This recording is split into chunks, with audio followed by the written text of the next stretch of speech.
한국과 미국이 제50차 한미안보협의회의에서 주한미군 유지와 한미연합사령부 존치 등을 골자로 하는 전작권 환수 이후 연합방위지침 등에 합의했습니다. 네, 관련 내용 전문가와 자세히 짚어보겠습니다. 부형욱 국방연구위원, 어서 오십시오. 어서 오십시오. 예, 현지 시간으로 어제였습니까? 정경도 장관과 또 매티스 국방장관이 이 연합 방위 지침은 물론이고 관련된 4가지 문서에 합의를 했습니다. 이 전작권 관련해서 이런 국방장관 수준에서 전략 지침 관련된 게 처음이라고 들었는데 먼저 의미를 좀 짚어주시죠. 네, 전작권이 이제 2006년에 노무현 대통령 그 참여정부 시절에 그 전작권을 전환하기로 정상 간에 합의한 이후로 여러 가지 굴곡이 있었습니다. 2007년에는 2012년 4월 17일로 날짜를 박았었는데 천안함 폭침 등 안보 상황이 굉장히 어려워지면서 2010년에 2015년 연말로 연기하는 1차 연기가 있었고요. 그다음에 2014년 와서 북핵 상황이 심각해지면서 조건에 기초한 그 전작권 전환 이렇게 3가지 조건을 걸었어요. 그래서 우리의 핵심 군사 능력을 확보하자. 2번째가 북핵 미사일 능력에 대비하는 능력을 기르자.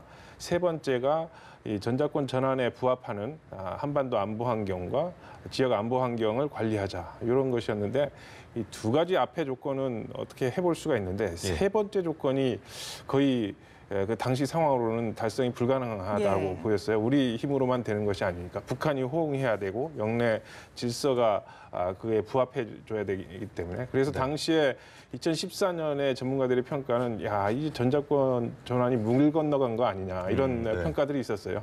그 사실상 당시 상황에는 그런 느낌이었죠. 근데 이번에는 우리 한반도 안보 환경이 올해 1월달 상황 급반전이 일어났고 그러면서 3번째 조건이 충족되어 가기 시작했어요. 그래서 이번에 4개의 문서들이 전작권 관련 문서들이 그 조인이 사인을 했기 때문에 이 전작권 전환 관련 중대한 모멘텀이 형성된 것이다. 이렇게 평가를 할 수 있겠습니다. 이번에 합의된 내용을 보면 우리나라가 이제 전작권을 되찾아 온다고 해도 주한미군이 철수하지 않고 그대로 남아있는다, 주둔을 하겠다라는 내용이 남아있고 지금 현재 있는 한미연합군사령부 형태의 지휘 구조를 유지한다는 내용이 있는데 사실 전작권을 환수해서 가져오면 지금 굳건했던 한미동맹이 약간 와해되는 것이 아니냐라는 우려가 국민들 사이에서 일부 있었거든요. 어떻게 보십니까? 지금 한미동맹의 가장 그 실질적인 토대가 주한미군의 문제이고 트럼프 대통령이 이제 북한의 관여 정책을 하면서 이 협상 국면이 열리게끔 많은 도움을 주었지만 트럼프 대통령의 다른 측면, 이 비용에 민감한 측면 이런 것에 있어서 관련해서는 주한미군과 관련한 굉장히 좀 돌출 발언들이 있어서 미국의 진위가 무엇인가, 주한미군 비용에 민감하기 때문에 주한미군을 감축하거나 철수하는 것이 아닌가 이런 두려움이 있었죠. 이런 안보 불안감을 조성하는 그런 것이 있었는데 한미 국방수장이 이번에 문서로 주한미군의 전력 수준은 현 수준을 유지한다 이렇게 점을 찍었거든요. 얼마 전에 상하와 양원의 그 합동으로 주한미군의 그 최저 수준을 이미 그 법으로 정해놨기 때문에 22,500명으로 정해놨기 때문에 어느 정도 안심은 됐었지만 그보다 조금 현 수준 28,500명의 수준을 유지한다. 이렇게 그 SCM 커뮤니케 공동 한미 안보 협의회 공동 선언에 명문화되었기 때문에 우리의 안보 관련한 든든한 어떤 그 기초를 다시 한번 확인했다. 이렇게 평가를 할 수 있겠습니다. 안보 불안은 어느 정도는 좀 불식이 되지 않을까라는 생각이 드는데요. 이번에 또 눈에 띄는 부분 중에 하나가 현행 구조를 유지를 하되 이 전체 연합사령관이 한국군 대장이 맡고 부사령관을 주한미군 사령관이 맡는다라는 부분이 눈에 띄는데요. 사실 미국하면 그동안 퍼싱 원칙이 항상 좀 이슈가 되어 왔는데 이번에 좀 예외가 만들어졌다는 부분에서 많은 주목을 받는 것 같습니다. 오늘 그 공동 커뮤니케 그 영문본이 미 국방부 홈페이지에 새벽 5시에 실렸어요. 그래서 쭉 이제 방송이 있으니까 한번 읽어보고 있었는데 이 부분이 나오면서 이르러서는 제가 깜짝 놀랐어요. 어떻게 이렇게 협상을 잘했을까? 이번에 그 소위 말하는 대박을 쳤다 이렇게 평가를 합니다. 이런 것에 그 이태가 포스팅 원칙 말씀하셨지만 미군이 이런 부분에 대해서 다른 타국군의 지휘, 부지휘관으로 들어가는 것에 대해서 조금 거리낌이 있을 거예요. 속내가. 그런데 이것을 명문화해서 미래 지휘 구조에 대해서도 그 확실한 안심을 줬다. 이런 것. 그리고 또 다시 한번 상기해야 할 필요가 있는 것이 연합사의 구조라는 것이 한미가 연합해서 하나의 그 지휘 구조 아래에 있다는 것은 이때까지 70년대 말 이후로 한반도 상황을 관리하는데 그 증명된 기구였단 말이죠. 그렇기 때문에 이것을 유지하면서 주도 지원 요 관계만 이렇게 바꾸기 때문에 안정감이 훨씬 더 있는 것이죠. 그리고 우리가 전작권을 가져온다 이런 주도 능력을 다시 명문화했기 때문에 그런 의미도 있고요. 네, 그러면 뭐 한국군 주도에 방금 한국군이 주도한다 이런 말씀을 해주셨는데 네. 이렇게 하려면 연합작전을 수행할 수 있는 능력을 미국으로부터 좀 검증을 받아야 되지 않습니까? 그렇죠. 이 작업에도 속도를 좀 내게 되면 네. 1년 단위로 검증을 한다고 들었는데 네. 그러면 문재인 정부 임기 내인 2022년까지 전작권 환수가 가능할 거라고 보십니까? 네, 지금 전작권 관련 그 4개 문서, 연합방위 지침, 조건에 기초한 전작권 전환 기본문 수정, 그다음에 미래 지휘 구조 기록 각서, 합참 연합사 유엔사 관계에 관한 약정 이런 4개의 문서가 동시다발적으로 사인이 됐기 때문에 이 행동 자체만으로도 굉장히 전작권 전환을 속도감 있게 하겠다라는 그 반증이라고 보여져요. 그러니까 아직 예단하기는 힘들지만 거의 뭐 문재인 정부 내에 주요한 거의 조치는 거의 다 이루어지지 않을까 이런 그 전망을 하게 하는 이런 근거가 되겠습니다. 네. 예, 아까 또 말씀하셨지만 2014년에 있었던 SCM에서 그 3가지 조건이 있었잖아요. 그중에서도 그 전작권 환수에 부합하는 한반도 및 지역 안보 환경 이 3번째 조건에 대해서 말씀을 하셨는데 이 부분이 이제 충족이 된다면 북한 비핵화 협상에서도 변수가 좀 되겠습니까? 그렇죠. 핵심 군사 능력을 확보한다. 북핵 미사일 위협에 대응하는 능력을 키운다. 이것은 우리가 열심히 하면 되는 거죠. 투자하고 대비 태세를 확보하고 하면 되는 것인데 환경을 어떻게 할 수는 없잖아요. 그런데 이게 못할 것으로 봤던 이것을 환경이 바뀌기 시작했다는 거죠. 그렇습니다. 굉장히 올해 들어서 숨가쁘게 진행되고 있는 한반도 안보 환경의 변화, 북핵 문제가 해결되리라는 그 전망이 높아지면서 이 3번째 조건, 그러니까 조건에 기초한 전작권 전환에서 충족되기 어렵다고 생각했던 3번째 조건까지 지금 충족되고 있는 그런 상황이 되겠습니다. 네, 이번에 또 굉장히 주목해야 되는 부분이 남북이 얼마 전에 체결한 군사합의서에 대해서 매티스 장관이 지지한다라는 입장을 표명했다는 건데요.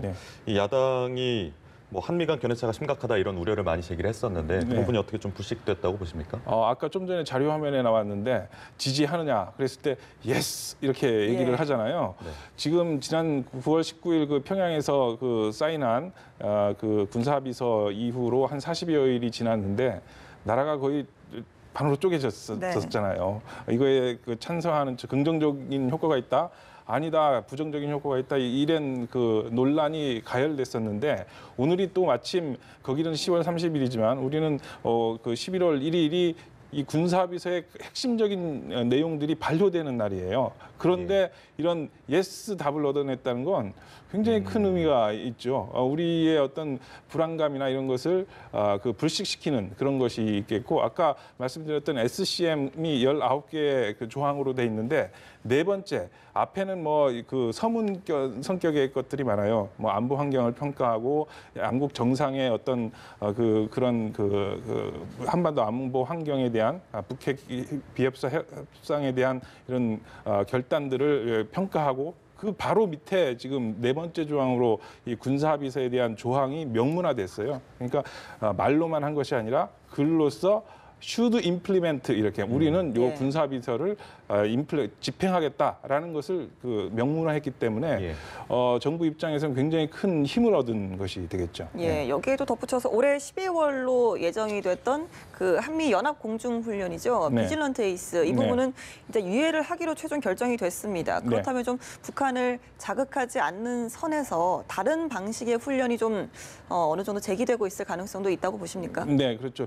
작년에 그 F-22 같은 최첨단 전투기하고 전략 폭격기들이 전개돼서 북한은 이런 전략 자산이 들어오는 것을 굉장히 두려워합니다. 그래서 이번에는 아마도 그런 전략 자산 전개는 없는 것이고요.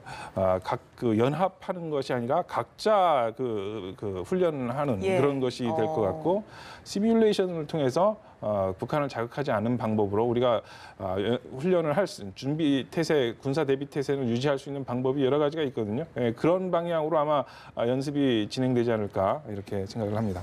방금 말씀하신 그 비질랜트 에이스 말고도 뭐 UFC, 을지 프리덤 가디언이나 뭐 한미 해병대 연합훈련 이렇게 4개의 연합훈련이 올해 유예되거나 취소가 됐었는데 내년 3월에 또 예정되어 있는 훈련이 있지 않습니까? 네.